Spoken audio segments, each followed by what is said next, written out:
يا أيها الذين آمنوا إن تنصروا الله ينصركم ويثبت أقدامكم. Jadi tidak ada qadha salat Ibu, ne'ros ya. Jadi tidak ada istilahnya qadha salat ya. Yang ada qadha itu hanya dua orang, yaitu lupa atau memang dia ketiduran. Ya, man nasya sholatan aw nama anha fakafaratuhu yani an yusalliyaha idza dzakaraha, kata Nabi sallallahu alaihi wasallam. Ketika orang lupa salat atau tertidur ya dari salat, artinya dia ketiduran akhirnya lewat waktu salat, maka kafaratnya, tebusannya itu adalah dia salat ya kapan dia ingat, kapan dia terjaga dari tidurnya.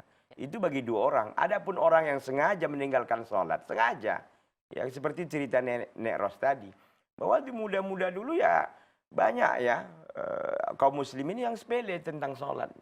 Bukan setahun dua tahun dia meninggalkan sholat, puluhan tahun dia meninggalkan sholat. Bukan hanya meninggalkan sholat, udah meninggalkan sholat maksiat jalan terus. Na'udzubillah min dzalik. Oleh karena itu nggak ada cerita qadha. Jadi apa yang ada hari ini? Taubat, beristighfar kepada Allah, perbanyak istighfar kepada Allah, perbanyak sholat-sholat sunnah, perbanyak sedekah, perbanyak zikir. Itu yang obatnya Nek Ros. Jadi tidak ada obat lain, artinya untuk mengobati ataupun mengqadha salat tadi nggak ada ceritanya itu qadha salat bagi orang yang sengaja meninggalkan salat. Yang ada qadha itu pada hak mereka ini orang lupa atau orang yang ketiduran tok, itu aja. Yang lain-lain nggak ada.